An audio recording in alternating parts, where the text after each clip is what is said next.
మీ personal interviews మరియు వ్యాపార ప్రకటనల కొరకు ఈ నెంబర్ని సంప్రదించండి.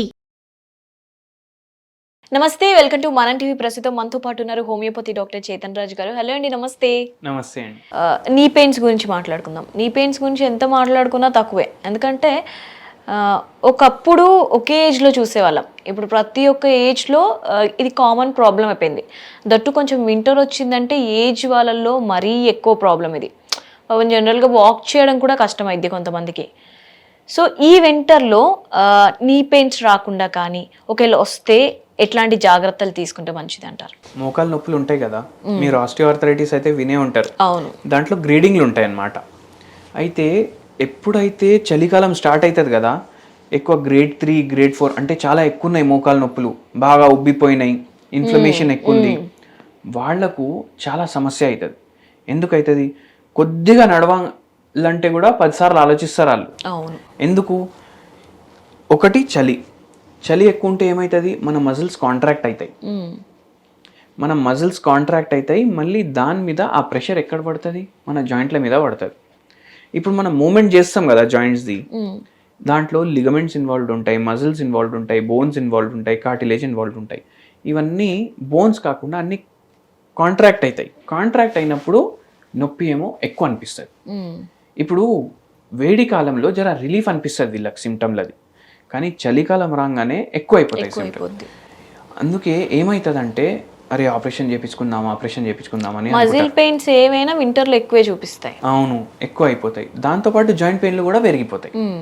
అయితే ఎప్పుడైతే ఈ ఆర్థరైటిస్ పేషెంట్లు ఉంటారు కదా, వాళ్ళు ఏం జాగ్రత్తలు తీసుకోవాలంటే, జర వేడి బట్టలు అయితే మనం అందరు వేసుకుంటాం జర వేడిగా మన బాడీని ఉంచడానికి. బట్ దాంతో పాటు మనం ఏదైనా హోమ్ రెమెడీ కూడా చూసుకోవాలి. దేనికి? ఇప్పుడు మన బాడీలో కూడా జర మంచిగా మెటబాలిజం అవ్వాలి. మెటబాలిజం అయితే ఏమవుతుంది? హీట్ జనరేట్ అవుతుంది బాడీలో, అది జర వార్మ్త్ ఇస్తుంది మన బాడీకి. మళ్ళీ దాంతోపాటు యాంటీ ఇన్ఫ్లమేటరీ కూడా ఉండాలి. యాంటీ ఇన్ఫ్లమేటరీ అంటే మోకాలు ఉబ్బిపోయినాయి కదా, ఇప్పుడు ఆ ఉబ్బుడు జర తగ్గితే జర మనకు రిలీఫ్ ఉంటుంది. సో అటువంటి ఫుడ్ కూడా చూస్ చేసుకోవాలి. ఒకటి, మన దగ్గర ఒక పేషెంట్కి గ్రేడ్ 4 ఆస్టియోఆర్థరైటిస్ ఉండే. ఆ పేషెంట్కి ఇట్లా గ్రేడ్ 4 ఆస్టియోఆర్థరైటిస్ అవ్వడానికి ఒక స్ట్రెస్ కూడా ఉండే. ఏం స్ట్రెస్ అంటే, ఏ పేషెంట్ కన్నా ఇట్లా పెద్ద పెద్ద ప్రాబ్లంలు వచ్చినాయి అంటే ఏదో ఒక స్ట్రెస్ రెస్పాన్సిబుల్ ఉంటుంది. Stress is the reason for osteoarthritis అని మనం చదివేటప్పుడు చదువుతాం. అయితే ఈ పేషెంట్కి ఏం స్ట్రెస్ ఉండే అంటే, మోకాలు బాగా అరిగిపోయినాయి. అది ఎప్పుడు అరిగిపోయినాయి అంటే, వాళ్ళ హస్బెండ్ చనిపోయారు అనమాట. చనిపోయిన తర్వాత ఈ పేషెంట్కి మెంటల్ స్ట్రెస్ చాలా ఎక్కువైపోయింది. మొత్తం హస్బెండ్ పైన డిపెండెంట్ ఉండే. ఒక కూరగాయ తీసుకురావాలంటే కూడా హస్బెండ్ అవసరం. సో చాలా టోటలీ డిపెండెంట్ అనమాట. అయితే ఏమైపోయింది ఈమెకి, నేను ఎవరి మీద డిపెండెంట్ ఉండేనో ఆయననే ఇప్పుడు లేడు. అయితే ఇప్పుడు మన బరువు మొత్తం ఎక్కడ పడుతుంది? మోకాల మీద పడుతుంది. ఈమె బరువు లైఫ్ మొత్తం ఎవరు మోసిండ్రు? హస్బెండే మోసిండు. ఇప్పుడు హస్బెండే లేరు కదా. అయితే ఆ స్ట్రెస్ గురించి ఆలోచించి ఆస్టియోఆర్థరైటిస్ వచ్చేసింది.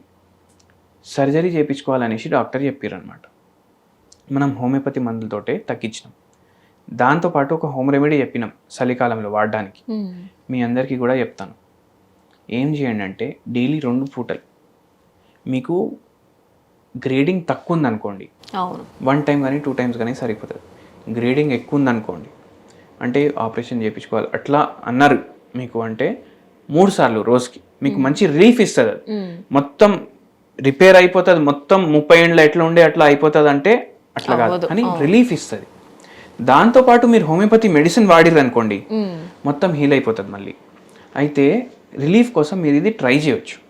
మళ్ళీ పూర్తిగా తగ్గించుకోవడానికి మనకు కలవచ్చు. తర్వాత రిలీఫ్ కోసం ఏం చేయాలి?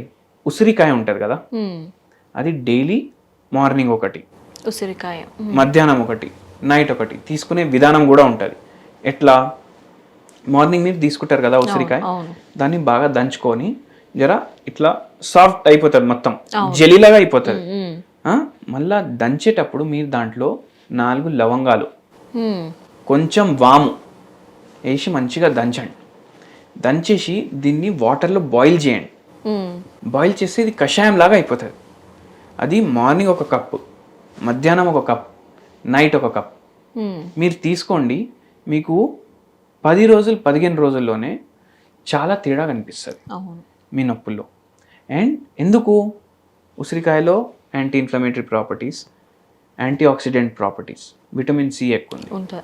అండ్ ఇది మజిల్ హెల్త్కి, లిగమెంట్స్కి, టెండాన్స్కి, బోన్స్కి, కార్టిలేజ్కి అన్నిటికీ మంచిది. అది ఎట్లా హెల్ప్ చేస్తుంది? మళ్ళీ లవంగాలు యాడ్ చేసినాం, వాము యాడ్ చేసినాం.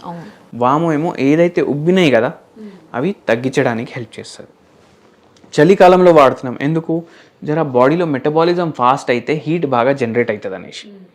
సో ఇట్లా చేస్తూ ఆ పేషెంట్కి కూడా ఇచ్చినాం. ఆ పేషెంట్కి పూర్తిగా తగ్గిందనమాట. దీంతోపాటు హోమియోపతి మెడిసిన్ కూడా ఇచ్చినాం. ఇది మనకు రిలీఫ్ ఇస్తుంది.